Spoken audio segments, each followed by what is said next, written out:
Hey guys, this is Aaron from Geek Lemon Development and welcome to our Xcode tutorials. And this week I'll be showing you how to add iAds into your projects using Xcode 4.5. So in the simulator I have an example of what we'll be creating today. As soon as our app loads, whether we have internet connection or not, the iAds banner will appear in our app. And there you go, as you see, when the internet connection is detected, the iAds banner fades in. Now, if you suddenly lose internet connection, the iAds banner will fade out or will not load at all. So I'm going to show you how to create that today in Xcode. So already I have my project set up. It's a simple view-based application for the iPhone, and I've simply named it iAds tutorial project for the purpose of this tutorial. Now, the first thing we want to do is add the iAds framework. So to do that, we go into Build Phases. Just drop down the list here of link binary of libraries, and press the plus symbol, and then simply type in iAds. Just click on the iAds framework and press Add. And then once that's added to your project, you'll notice up here it's added in. Then you need to go to your viewcontroller.h, where we need to import the framework. So we do #import. And then let's get rid of the two quotation marks. You want the less than and greater than symbol. And in the middle we do iAds/iAds.h. So once that's imported, just in the UI view controller here, just press space. And we do again the greater and less than symbols. And then we do capitals iAds banner view delegate. Once you've done that, just after the greater and symbol, do bracket and press enter. Now, once you've done that, we can just simply save it, and that's all the code we need to do in the .h. So we go into our .m, and just at the bottom here, I'll press enter a few times so you can clearly see what I'm doing, and I'm going to zoom in now. So we start by typing dash bracket void. And after the bracket there, we do banner view did load add. So for when the banner does load add, we do bracket and press enter. We want bracket UI view, bracket UI view space begin animations, as we want the iAds banner to fade in. And it's a nice little transition, so it doesn't give you a white background like in the previous version of Xcode or anything like that. So begin animations nil, and in the context here we do null, and then have a bracket and a semicolon, and press enter. And again, bracket UI view space set animation duration.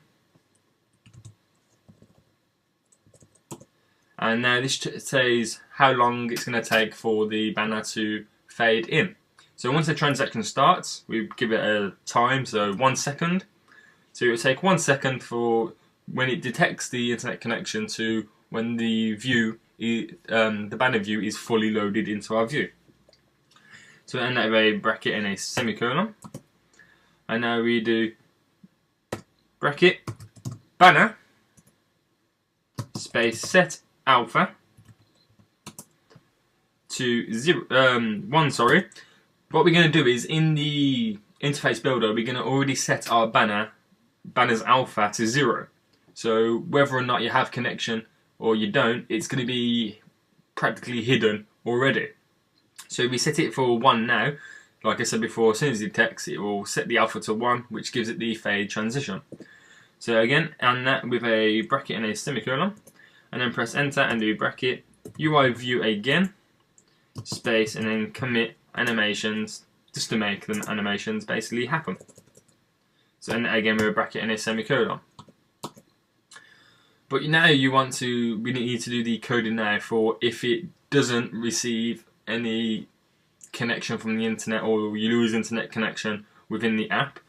You need to do bracket void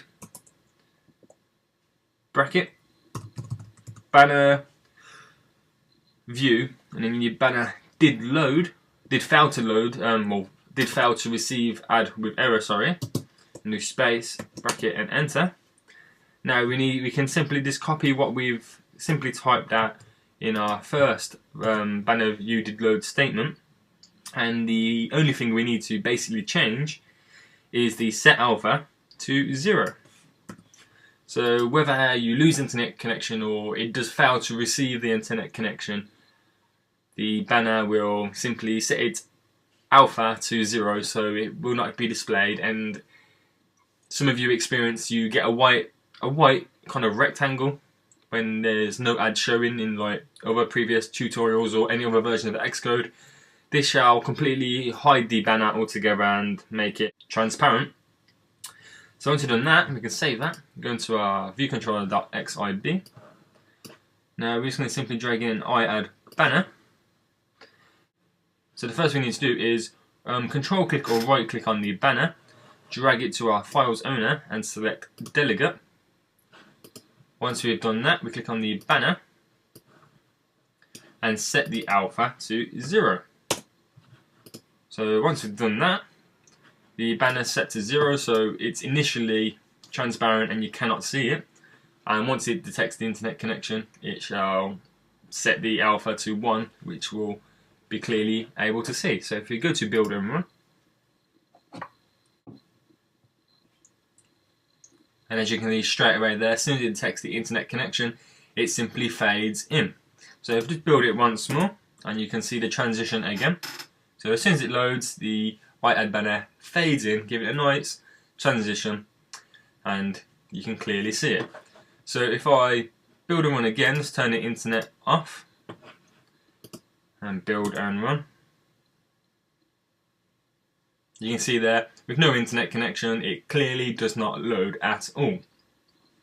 So if you turn the internet connection back on, and then go to build and run once it's connected,